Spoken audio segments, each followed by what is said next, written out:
Good morning, Yankees Nation. This is the ugly truth. And sorry I'm running a bit late and I'm feeling a little bit rough, but I overslept and am dragging a bit this morning. As usual, this is going to be a an open forum, and I will drop the link here in in a sec. The question for today is the way forward. Max Fried, yes or no? Question for today is the way forward. All right. And I would like to acknowledge the folks that are here this morning. Welcome, Jonathan, as usual. Graham. I'm going to screw this one up. Ost. Ost. I'm just going to go with that. John the Beagle Dad. Uh, Stephen B. And I am going to drop the link to the stream now.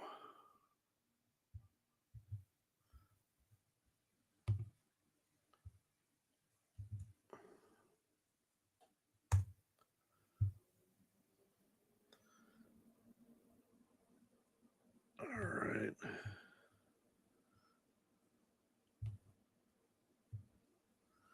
There you go. Anyone who is willing to come up, hop right on board. The link is there.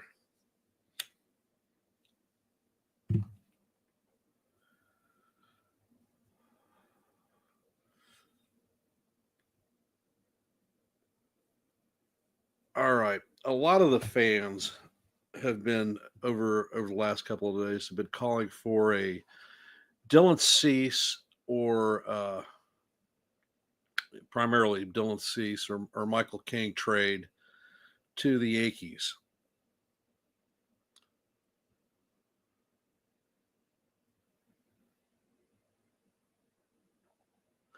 Uh, what would a trade like that look like? Uh, Generally, folks, the trade market for the Yankees or anybody for a high high ranked starter is going to be very expensive. Uh, it looks that a trade for Dylan Cease would have to include Spencer Jones, Will Warren, uh, Roderick Arias, and possibly another player. I see Jason jumping in. Making a trade like that would make absolutely no sense. You would end up losing one of your pitchers that you're going to rely on to trade for another pitcher. There's been a lot of speculation that the Yankees did not mitigate a possible injury to Garret Cole this season, uh, and I don't believe that that's so. If I believe that the Yankee front office knew eventually that we were going to lose Cole for Tommy John surgery at some point in the next few years. And I believe the mitigation was the Max Fried signing. He is a quality number one type pitcher and could definitely step into the shoes of Garret Cole. Uh, Jason, welcome. Just seen you hop in there. If you want to hop up, it'd be most appreciated. And once again, I've dropped the link.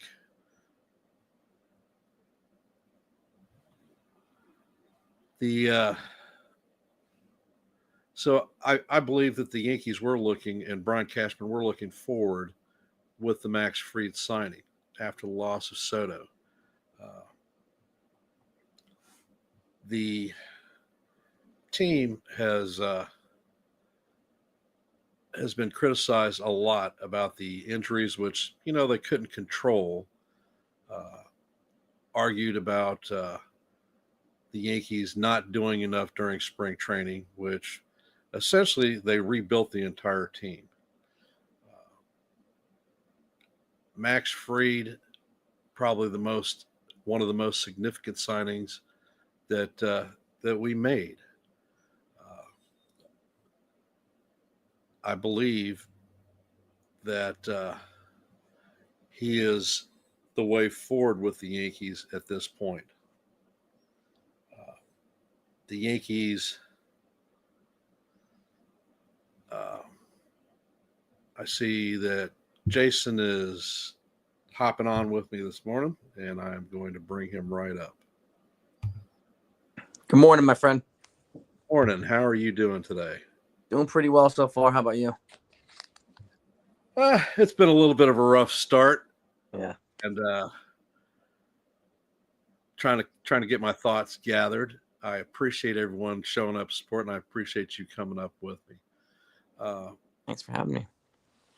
What do you think about the topic? Is Max Fried the way forward for us? Well, I mean, he's got experience being the number one, taking over for a number one. What I mean by that is when Spencer Strider went down with Tommy John surgery in the Atlanta Braves, Fried was the number two, and he took over as the number one when that happened, and he did it valiantly. So I do think he's up for the task here. And but that said, I think we all need the other pitchers to step up as well, until they can figure out a way to mitigate or navigate or add at some point, depending on what they're going to do. And I know they're still looking actively for a pitcher and actively for a bat. And I don't know if you saw it, Oswaldo Cabrera just got pulled from today's lineup. I'm not sure if it's a trade or not, but he got pulled about 10 minutes ago from the lineup. I did not see that. Yeah, so I don't know if it's an injury or sick or trade, but who knows? But he's one of the more tradable players on the team. Well, when I look at the roster construction from last year compared to this year when we opened the season, I mean, we traded Nestor Cortez away. Cookie Carrasco could be a suitable replacement for Cortez. He could. We have got Garret Cole on the shelf once again. Max Fried, 1-for-1 replacement. The big thing, we have Luis Hill on the shelf. When Hill was brought on, he wasn't brought on directly as Garret Cole's replacement per se, but a fourth starter. Will Warren, is he capable of filling that fourth starter role? Spring training, he's looked real good in my opinion. Yeah. He has had his last two outings made mostly against major league players, and he has held his own. He's given up essentially one run in those forays. Is he Luis Hill? No, he's not.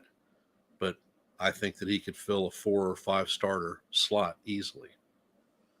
I think his performance has him in a better headspace too, which is a good thing because he struggled last year. Obviously, he got thrown to the wolves, unfortunately, but he made a lot of adjustments and he kind of put in some work in the offseason. So he's in a better place mechanically and a better place mentally too. So I think he would be in a better position to, come join the rotation up in the Bronx as a 4 or a 5. And I wouldn't expect him to replace Garret Cole. I would just expect him to complement him, right? And you get what we get from him now while they're looking to potentially add in some other area or in the rotation. But he's shown he's earned the spot right now, so I wouldn't hesitate to give it to him. I completely agree with you. So with regard to the rotation at this point, I don't see us being in any different position than we were last season, starting the season. There are questions, but can these guys step up and take it to the next level? And I completely think that they can. I've been looking at some of these ridiculous Twitter posts and Yeah. YouTube clicks about us bringing the flag and waving surrender before we even played one game in this season. Yeah. People See a want couple of people that have hopped in. Welcome, Ray and FJ, to, guys. Sunil. Appreciate you supporting the channel. If people want to ring the bell, that's their right to do that. I mean, I'm going to exercise my right to not ring the bell. I'm not writing Cole's obituary, and the last couple of days I used Justin Verlander as an example. Why? Because he got Tommy John at 37. He came back the following year and he won a Cy Young Award. So if anybody can come back with a vengeance, it's somebody like Garret Cole. So he's a student of the game. He's an absolute bulldog, and I'm confident that he'll come back. And it's his mission to come back. And again, like, this is where this to me is an opportunity for the Yankees to lead through adversity, right? Lead through the mud, be at their best when times are the worst. So, and I think it's going to build character. I think it's going to bring the team closer together. And, I think Garret Cole will be a de facto pitching coach along with Matt Blake, supporting his teammates when he's back in there. So, I think having him around will be a good presence to have. And I do think I think a amount of level-headed perspective here is something that I wish more people would not ignore, right? And I agree with you. It's just there's way too many people just saying they're done, this, that, and this, and then they were telling us the same thing last year. And now we have a deeper lineup. We have a longer lineup. We have a deeper bullpen. So the team is different. And I don't want to say better because the season's not over yet. So I want to say different. I do think the Yankees are still well positioned to make a run here. I do. And I would try to do that. Do it for the guys that are hurt, man. If they can do it without Stanton, Hill, and Cole, that's even more impressive. Yeah. The offseason moves we made after the loss of Soto reshaped the team. This is not the 2024 Yankees. It is a more well-rounded squad. Yep. We have got prospects that have played very well this spring training. Mm-hmm. Some of the concerns have been actually play from the veterans. For me, Anthony Volpe, I don't know what the hell that guy is doing on the field. He doesn't seem to be able to catch the ball regularly, and he is hitting like beans. This is, in my personal opinion, his last year that he is going to be protected under the Yankee umbrella as our everyday shortstop. Especially when you have a couple guys knocking on his door potentially. So, I mean, in my personal opinion, you've got a rookie sitting there in George Lombard Jr., who could be the heir apparent if Volpe flops this season. Is he ready for is Lombard Jr. ready for the majors right now? In my opinion, no, not a chance. 18 months, is that the same story? I don't think so. He has shown a lot of improvement from last year to this year. mm-hmm. But he still needs, there's things for him to learn. His glove work is solid. Mm-hmm. He's only young. He's 19, so he still has some developing to do. Yeah. And I think at Double-A, I hope and I know he's been reassigned there. I hope he starts there. And I think that's an important developmental step. Double-A. This is when a lot of hitters find their way, right? Find their path. And I think it's going to be an important step for him. Just like I think AAA is going to be an important step for Spencer Jones. So, those are the two guys I have my eyes on in terms of the bats. And in my personal opinion, and I think possibly in the Yankee front off perspective, those two are the untradables in our farm system. I agree. And if you were looking at big gun trades that are out there for starting pitching, you're going to end up sacrificing one of those players. And I don't see that even as a remote possibility, I don't think there's anybody especially for rentals. Yeah, I don't think there's anybody worth sacrificing them for. Somebody put up yesterday in the crazy Twitter sphere that Sandy Alcantara, and he was proposing Spencer Jones, George Lombard, and Will Warren for Sandy Alcantara. And I said, please, you got to take your crazy pills. Like, no. I wouldn't even give up that much for Tarek Skubal. So. Well, we want to strip the farm system for a guy who's coming off of Tommy John surgery. His bullpens, he's throwing 99 miles an hour, but that is nowhere near the norm that he pitched as a normal pitcher. And honestly, you just don't know what you're going to end up with Alcantara. I think the scenario for him is more likely that Alcantara will be traded at the deadline after he has some sort of a body of work for a season. But even at that point, there's no way that I'm trading all those players for Alcantara. And any player that we're looking for, the Yankees are going to pay the Yankee tax. We have to overpay for anybody. So why not give the people that we have in-house a shot at getting the job done? Especially at positions where we're going to need filled in a year or two, right? So, I mean, third base after this year, well, even now, I mean, we still don't have it filled. And if they go stopgap, it clears the path for George Lombard in a year or two. And even, if Bellinger comes here next year and stays next year and he moves to first to replace Paul Goldschmidt, it leaves room for Spencer Jones in the outfield. And I know a lot of people want Kyle Tucker. I get that too. But I don't know. I mean, he's going to cost $500 million. So I don't know if that's going to be a worthwhile investment, especially at the age he's going to be just 29 or 30. So I do think there's a clear path for Jones and there's a clear path for George Lombard, and I hope they exercise both of them and keep them here as building blocks. For me, it's mitigation from these guys preventing the Yankees' need to go spend the $500 million on a Tucker with Jones. You look at Vladdy's bag. He wants at least $600 million this coming season.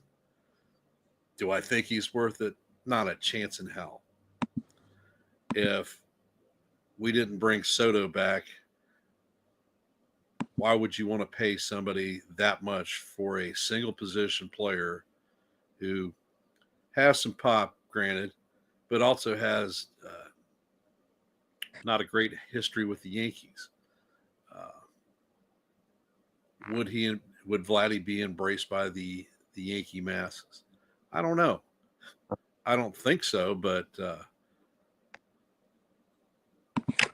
his arguments have been the arguments have been similar with bringing Marcus Stroman on board. Stroman's going to be a disruption to the clubhouse. Stroman does this, disrupts the team. Well, the media had their talking points about Stroman's not showing up for camp, not doing this. But if you go to the clubhouse and look at the players that are on the team with him, you didn't have anybody coming out saying, Stroman needs to go, blah, blah, blah. He's got a good working reputation with his teammates. Is he the anarchist against the establishment? Yeah, probably so. And possibly in his in the generation of his age profile. Uh-huh. Fight the system is something that is common. Uh, Plus, he's a New Yorker, pure Uh-huh. and simple. And New Yorkers tend to like to argue about stuff. Yes, they do. So, hence, Stroman, over the last few years, people keep bringing up the point that his second half of last season was garbage. He is a first half pitcher. I will tell you from my perspective, uh, the things that I saw, and I watched almost every Yankee game. I averaged about 150 games a season. What I noticed from Stroman is that his velocity dropped from 91 to about 86 miles an hour. And for a pitcher, that's a significant drop. Uh, his accuracy was not as precise as it was in the first season, and hitters were waiting to ambush that slow fastball. It's like that. And when they made hard contact with him, our defense wasn't spectacular. There were plenty of times where he ended up giving up 4 and 5 outs to a team. I don't care what major league team you're playing against. If you are forced to give up that many outs, the results are usually going to be pretty bad. True. And With the changes to our defense this year, I think that can be mitigated for Stroman. yeah, It, the defense did him wrong quite a few times last year. So, I mean, I think the pitchers have a better security blanket in the infield, and particularly, and more specifically in the outfield. I think Jason Dominguez is still a work in progress, but having Cody out there, having Judge out there, gives us enough defensive stability in the outfield. I think the more predominant issue was infield defense last year, significantly improved in that area. So, and I'm more confident about the fundamentals of this team and their ability to execute plays more efficiently than they did last year. the Yankees seem to be interested in a right-handed bat, They are. either They're actively looking for one. corner infielder or an outfielder. Uh-huh. Who do you think could possibly be a target for that particular area? I mean, I'm still keeping Nolan Arenado on the radar, but that still remains to be seen. There's got to be some type of compromise in terms of salary offset or whatnot. There's an infielder I mentioned to NFE yesterday, Dylan Moore, from the Seattle Mariners. He's a right-handed hitting infielder, comes on relative cheap, and relatively just a solid contact bat with a pretty good glove. He plays second, third, and short. That could be an option. Because the fact is, and I agree with Cashman. I mean, there isn't really anybody out there right now worth overpaying in salary or prospects for, right, in these trades. So they might have to go in house, and they might have to and even throughout the infield. I mean, throughout the offseason, with the exception of Willie Adames, I didn't think that was going to happen anyway. And Alex Bregman, I don't think is worth $40 million a year. He would have cost 80 here. So aside from those guys, we don't really have any insight as to who else might be available. I mean, Arenado, we know Cardinals want to move, and Paul Goldschmidt came out yesterday or today and said it was a relatively disappointing ride with St. Louis too. A lot of folks are expressing that sentiment now, but I don't think there's a lot of guys that could be available right now. I mean, Brian Hayes was mentioned earlier, a couple other guys. I don't really know who the obvious candidate is aside from Arenado. He's the only guy that I know is available that's an upgrade over anybody that we have here. But at what price, I'm not sure. I don't know. Looking at Arenado, for the few times that he's played against the Yankees. He just hasn't looked very good behind the at the plate.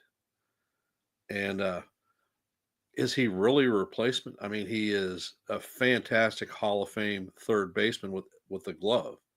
Mhm. But if you track his numbers over the last few years, his bat is in rapid decline. Arenado joining the Yankees would be fine, I suppose, but the length of his contract and the cash that you have to pay for him, And that, and don't think that's good. yeah, well, and this is why I think the Yankees are waiting for his price to come down even further. They're waiting for the Cardinals to absorb as much as possible. And I think another thing to keep in mind too is he wouldn't be batting in the top third of the lineup like he did in St. Louis. He'd be batting in the bottom third here in New York. So the expectation is more comparative, more relative to that production that he would provide instead of top three in the lineup. He'd be batting 7, 8, 9, most likely, or 6, 7, 8, 9. And that production is more in line with the bottom part of the lineup than the top part of the lineup. And with the elite glove too. And plus he's not a clubhouse problem. It's not a clubhouse cancer. So being he's close with Goldschmidt, he's friends with Judge. So I think he would be a good piece for the team chemistry and what they're trying to do. He's a solid veteran, but again, the declining bat. Yeah, I mean, 2022 his WAR was 7, and now his WAR is like 2 or 3. So, but how often do the Yankees have a guy in 7, 8, 9 spot that has a WAR of 2 or 3? Hardly ever. Well, if you look at the Yankees, it's been a long time since we've had stable players in left field or third base, particularly. I mean, what do we have? Franchi Cordero, Billy McKinney, Willie Calhoun. Like, that's what we've had over the last couple of years, right? So Nolan Arenado's an upgrade over anybody that we brought in over the last several years. Brought this question up with regard from John the Beagle Dad. When do we pull the plug on Jason Dominguez? My opinion, we don't pull the plug on him. He has had his issues over the last season and a half, but is he a serviceable outfielder? He can be. He's looked better the last few games that I've seen him. And frankly, he's not going to get any better if you pull him from the lineup and stick him as a DH. Well, exactly. What we're looking for is a long-term solution for the outfield, and he has been part of that plan. I don't see the need to deviate from him in his first season as an actual major leaguer and a starter. And he's also a rookie learning a new position, so I think it's important to exercise some level of patience with him, right? And at the end of the day, we have a guy in house who's a better outfielder than Spencer Jones, but he's not. I think he needs a little bit of time at AAA to kind of iron out a couple things with his contact skills and stuff like that. So, but it could very well be it's at some point where Jason Dominguez could take over for Giancarlo Stanton at the DH spot for a little while. He could assume DH duties for a bit, but again, if the ultimate happen in the outfield, then we're gonna have to ride with him. Let him make his mistakes. Let him learn from them. Let him make his adjustments. Let him develop, right? And when you have two elite outfielders on either side of you, or in the outfield to support you, then that's a good thing. So I wouldn't pull the plug on Dominguez just yet either. So I wouldn't. I don't expect him to handle anyway, but I just want him to be Jason. Once again, we haven't played one game in the season. Yeah. Dominguez's outfield play has not cost us a game at all. So this is the time to make your adjustments, right? And this is something I've said recently with pitchers. What do they have to make? What do they have to get used to in the spring? Release points, mechanics, all that type of stuff, right? Consistent pitch locations. What do hitters and fielders have to get used to? Timing. So you have to figure out how to read fly balls, and it is very sunny in Tampa. So it's very, very sunny, and having to navigate a ball coming at you 110 miles an hour is not the easiest thing in the world to do when the sun's in your face. So there are a couple things I think it's important to keep in mind that will not be as prominent in the spring once the Yankees go back up north. So I do think Dominguez will be fine over time. I think it's important to levy some just moderate expectations and let him come into his own. And we have enough offense to withstand that.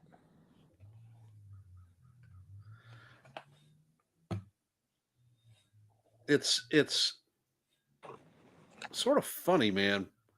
One thing goes wrong with the Yankees, and it's a whole avalanche. Oh yeah.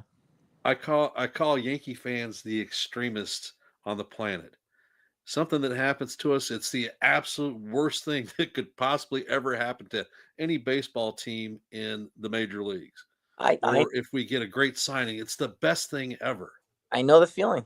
I mean, I try. I mean, you see me. I mean, I try to just maintain some type of level-headed perspective on stuff, and I get called a Cashman lackey and this and that and so on. Like, guys, it's just what at the end of the day, it's a long season, and got to figure out how to help these folks get through the adversity and stuff like that. At the end of the day, you can quit or you can move forward. I'd rather be part of the moving forward party, right? I've seen a couple people hop in. I want to give a shout out to Lou, Real Bill P, and Dev. Welcome and thank you for supporting the channel.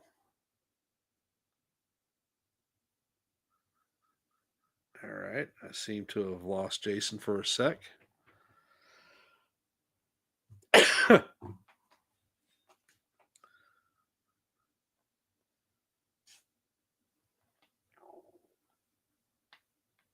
Yeah, Sunil, thank you.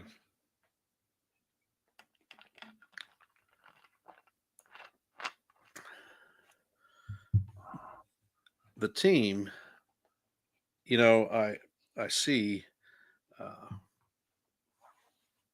the Yankees. All right, Jason's back. I got booted. Sorry about that. Oh.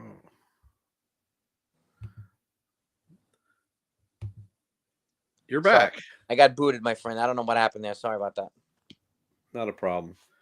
The general consensus for the Yankees, after the Cole news, has just been negative, negative, negative, and that's just a universe that I don't live in. I don't choose to live in, and I will never live in. I've been a Yankee fan since I was perhaps 5 or 6, and even through the dark days, I have never given up on this team.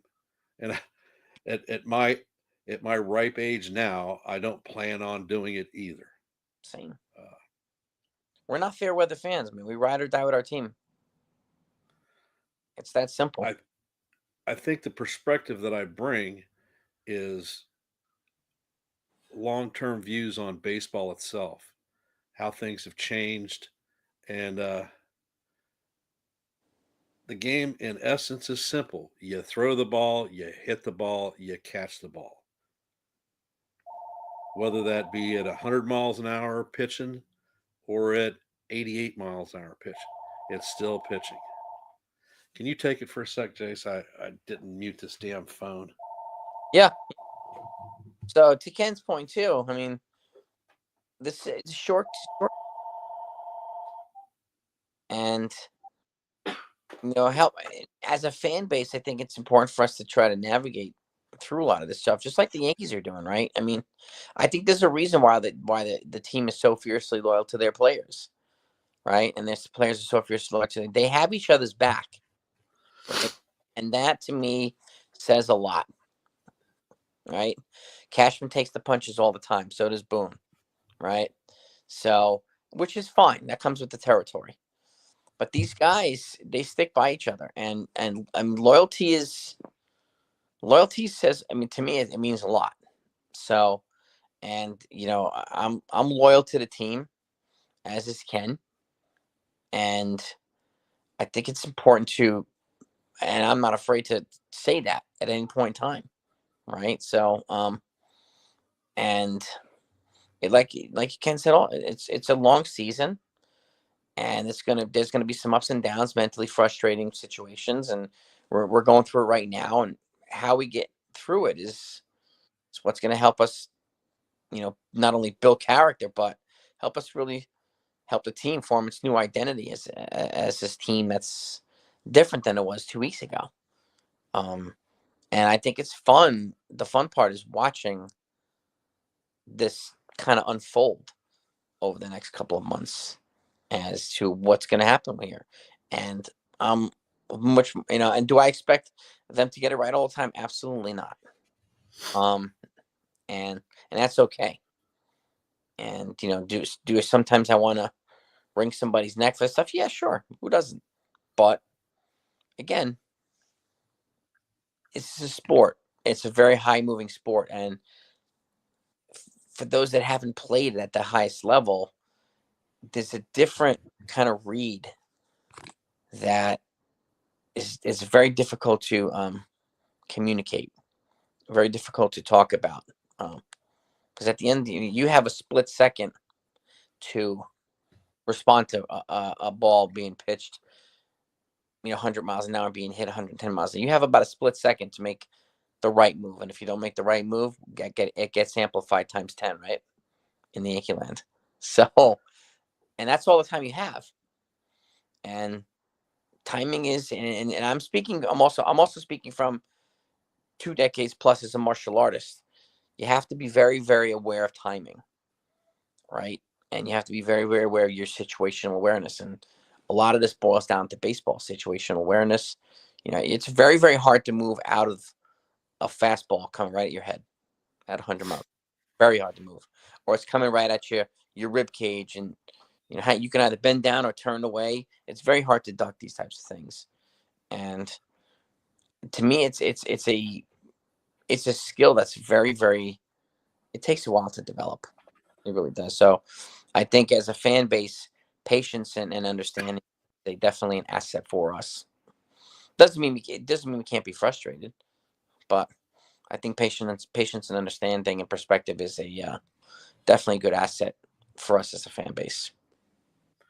The things that I think really make me laugh, and this comes from my own personal experience, is fans calling players out. Players are garbage. Players can't do this. Players can't do that. Uh, Coming out of high school, I was actually a highly recruited uh, pitcher and had considered submitting myself to go into the major league draft.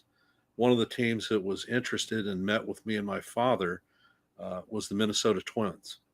Cool. And at that time, uh, my dad sat back and he said, Ken, there are only 660 major league players in baseball at that particular time. There are over 20,000 baseball players who are minor leaguers who never get the cut or make the cut and get to the majors. That's So right. it's a very, very small sample size. And the people that are on those rosters are the best players out there, whether they import them from overseas. They didn't really have overseas players a lot back in my day, but embellishing on that. So the people that are on the field are the best. You don't leave the best in the minors. And some guys are ambitious and play their hearts out, go to the next level in workouts, uh, training. Uh, it's an unknown factor on how far and what the skill set is. But the basics are there are a lot of talented baseball players. Mm-hmm. The deciding factor for me on not going into the major league draft and going to college instead was, did I have the goods to actually make it? The Twins were offering me, in the 70s, a $40,000 bonus up front. My dad said, you can develop your skills in college. you'll know what you have when you come out of college. Well, and I tended to agree. The two premises were that I would not be eligible to play college ball if I went into the minor league system, flopped, and then went back because I'd been a professional athlete. The second was my education. If I didn't have baseball to fall back on, what the hell was I going to do? Yep.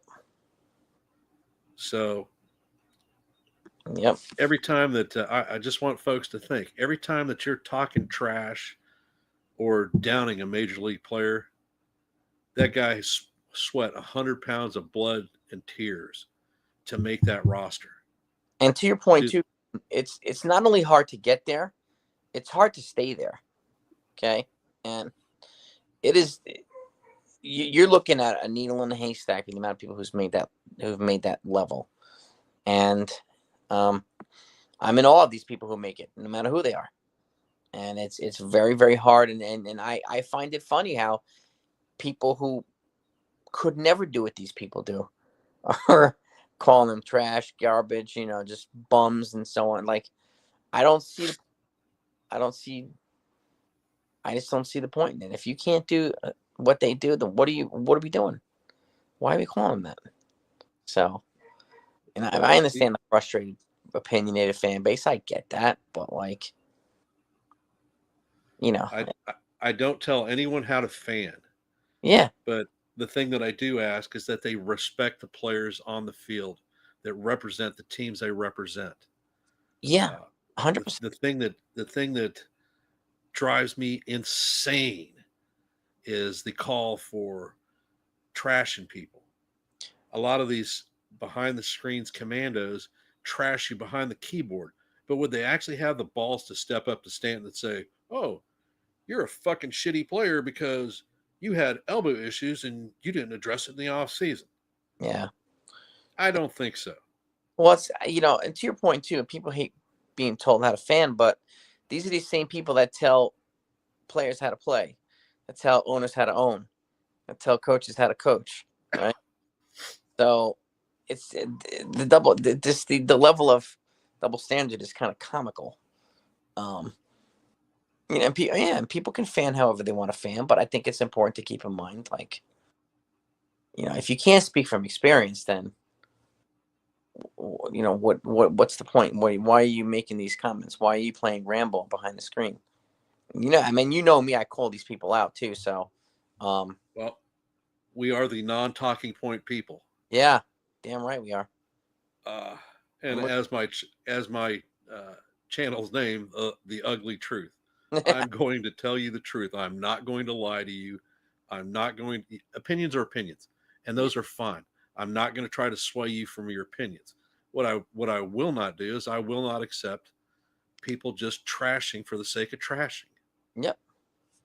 I mean, I'm active on Twitter also. I might consider putting my live stream on there, but I have read some of the most ridiculous comments over the last few days. The one that sticks in my mind particularly is a Yankee fan says that he is going to boycott the Yankees until Hal Steinbrenner sells the team. Okay. So you're a Yankee fan who won't support the Yankees or watch the Yankees because of the owner, who has, a lot of people say that Hal's a cheapskate.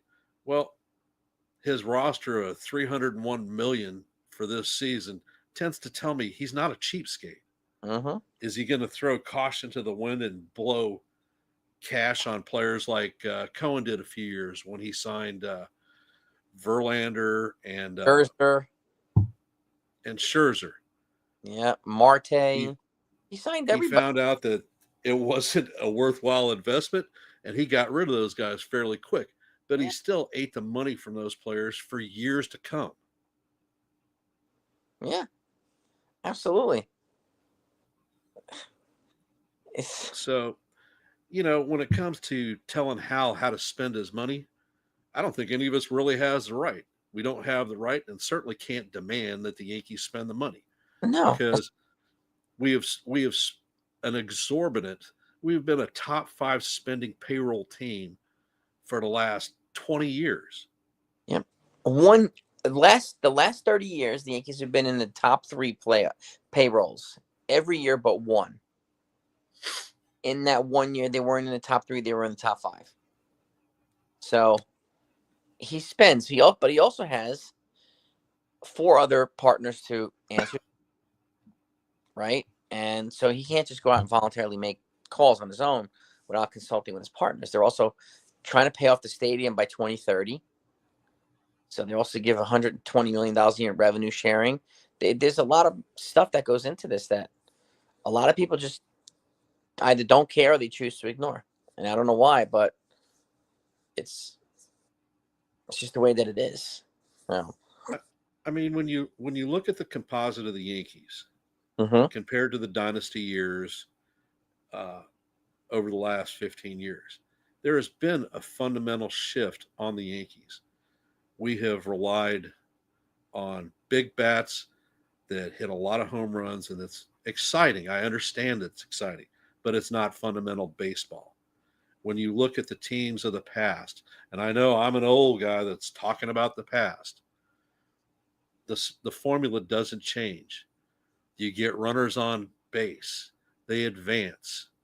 You have people that drive them in. You need a few power bats. Yep. Well, guess what? That's what we have this year. We have a few power bats with people that drive the ball. If you've noticed in spring training, we are situationally hitting 1,000% better than we did last year. More aggressive on That the. was that was possibly the most frustrating thing for Oh me yeah, is to watch us have bases loaded or runners at second and third with 1 or no outs and score nothing. you betcha. And this spring training, it seems damn near 50% of the time that we have runners in scoring position, they are scoring. Yep, and it's. They look, more fundamentally sound. They look more athletic. So, and they're more aggressive on the base pass. So, a lot of things that frustrated the heck out of us last year were addressed this offseason. And despite lost Juan Soto. But again, that's just having lost Soto. That losing Juan Soto stunk, but it enabled them to address about 5 or 6 needs, which they wouldn't have been able to do had they brought back Juan Soto at that price. So One of the teams, my youngest middle son John he started out as a Yankee fan and converted himself to a Diamondback fan. He's the kid that Pop says one thing and he goes for the exact opposite. yeah, My football team, as everybody knows, is the Kansas City Chiefs. Chiefs. So John, he picks the Packers as his team. Baseball team, it's the Yankees. Who's he pick? He picks the Arizona Diamondbacks. Yeah.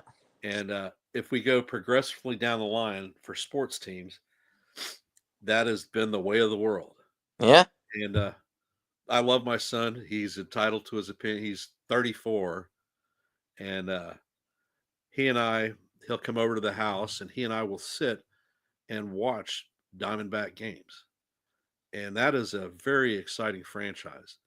They made a World Series appearance 2 years ago. Yep. On a roster that was basically beans. Uh-huh.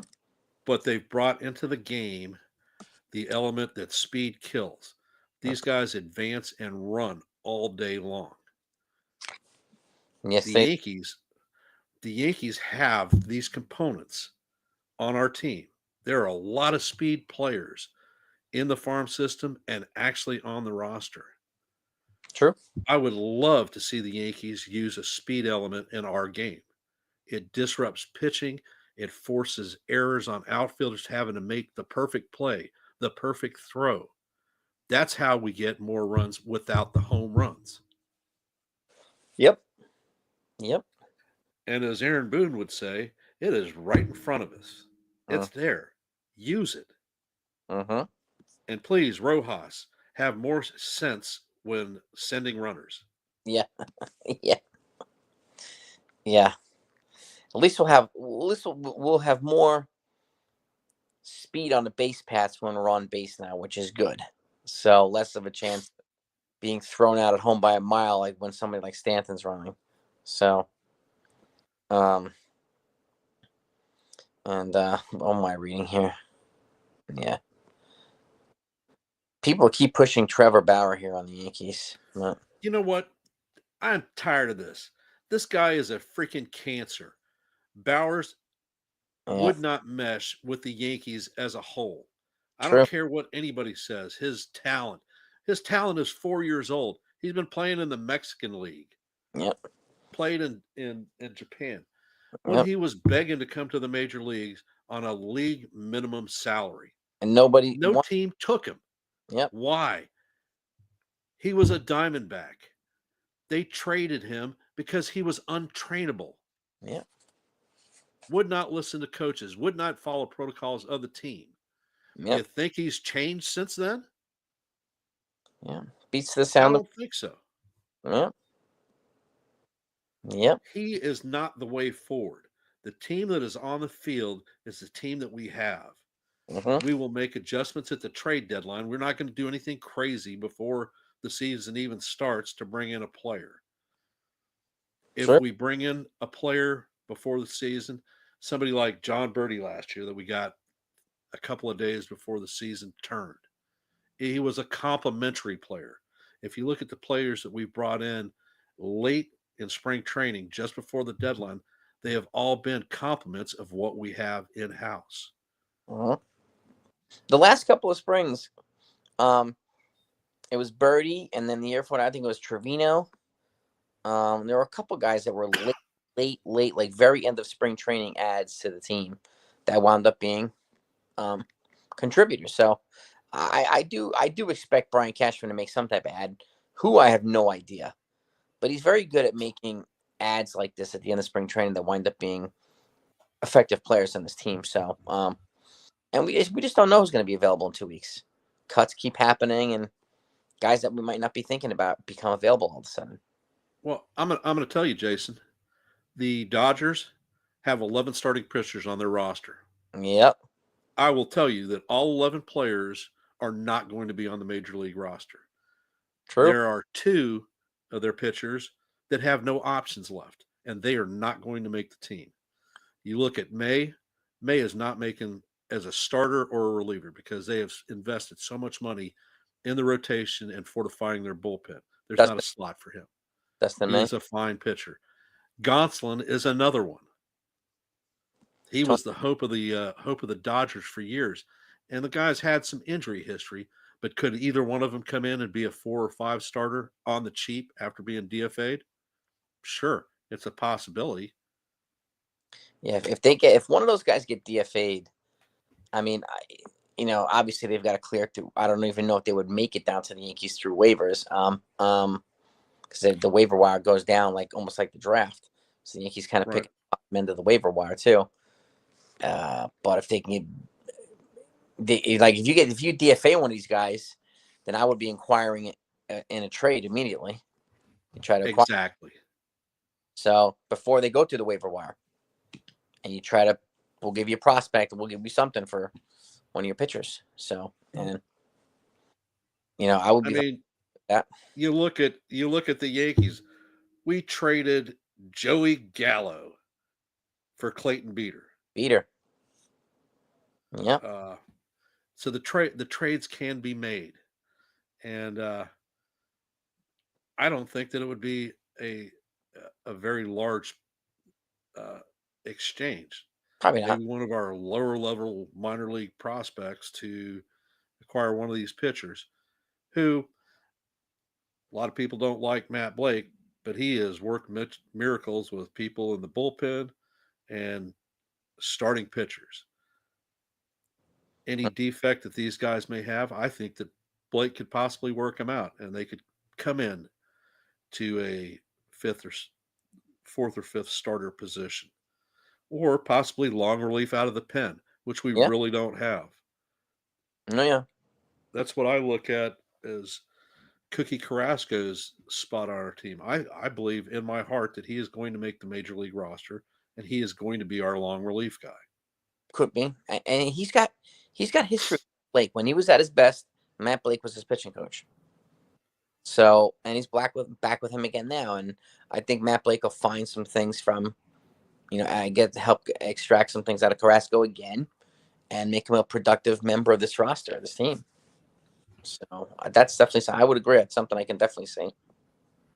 But you look at the way of the future, and Max Fried, in my opinion, is leading that charge. Is it going to hurt that Garret Cole is not in our rotation? Certainly. But Garret Cole is not going to be forgotten by the team. No. If you look at last year, he was like Coach 1A. Yep. He sat with Heel, worked with Heel on issues that he had. Yep. If you noticed, Clark Schmidt, every time he pitched, he was at Garret Cole's ear getting advice. Yep. So Will Warren, when he comes back or starts the season, do you think that Garret Cole is not going to be advising this kid how to pitch? And the thing that I want to note too, Will Warren had a crappy ERA last year. However, a lot of Will Warren's starts were notifications at the last second. Oh, by the way, kid, you're coming up and you're pitching tonight. So, what was his lead time for prep? Was he in the right headspace? Did he know exactly who he was facing? Did he have confidence in working with a particular catcher? Everything plays into a pitcher's mindset. True. Very true. And this season, he's had consistent work. He's had the prep time. He knows what he's going to face, and he's held his own. And against major leaguers, not just double A, single A, and triple A players, actual major league rosters. True. By the way, it looks like Oswaldo Cabrera is sick, not hurt, or traded. Okay. So. Well, fellows, it looks like we're coming close to the hour, so I would like to wrap this one up. Thanks. I really appreciate Jason coming on from River 161 Avenue. Thanks for having me. Appreciate you. I would normally say subscribe to his channel, but almost everybody here is probably subscribed to him anyhow. Thank you. So, appreciate you all. But for sharing this out to other Yankee fans this stream, perhaps we get some more guys that sign up with Jason. And I appreciate the support from all of y'all. I like having this open forum so that people can come talk, express their opinions. Like I says, opinions are not bad. No. Everybody's entitled to them, and I like to hear what people are thinking. We speak the truth here at The Honest Truth or The Ugly Truth, and I love, hey, hopping in the last second. Welcome, Max. How are you? Max. I love hearing what the fans are thinking. Voicing opinions also invites us to think maybe through your lens. We might not be thinking that way, right? So it invites us to kind of put us in your shoes and say, why is she thinking that way, and so on. So it helps us expand our thought process too. So when you voice your opinions, we appreciate it, right? When we call it out is when people basically pawn their opinions off as facts, right? Without any receipts to back them up. So, and we challenge people to, if you make a claim, it's important to back it up with some type of facts, because we're always going to do that. So, but we always welcome opinions. Again, opinions are what make the channel better, and my channel and Ken's channel, and they're always welcome, and it elevates the conversation, right? It elevates the content. So thank you. Keep bringing your opinions, guys and gals. Really, keep bringing them. Love hearing from folks. It keeps the conversation going. Mm-hmm. It sparks critical thinking within the fan base itself and within us. Mm-hmm. That's a good thing. Mm-hmm.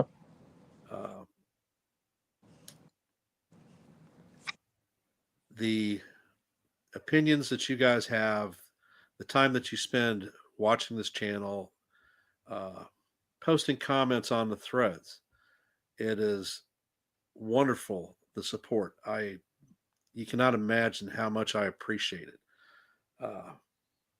You guys are all co-hosts for me. I don't do it by myself, and this is a new experience for me. My first video channel. Now that I'm an old guy and I'm retired, I got a little bit of time that I can do this, and there have been a lot of inspirations to me. Jason, of course, Max from Max Coverage TV, NFE, Mazza from the Four Train Express. I'm just grateful and did I say NFE from Strike Zone? Yeah. Uh, Oh, yeah. I've been on all their shows. I've been inspired by them. They gave me a look into the possibility of what I could possibly do, and hopefully, for folks out there, take the step forward. Be the fan that you want to be. Support the way that you want to be. If you want to come on my stream and voice your opinion, it may not be the most popular one, but who gives a damn? It's your opinion. Absolutely. Thank you for the support. If you like the content that you've seen, please hit the like button.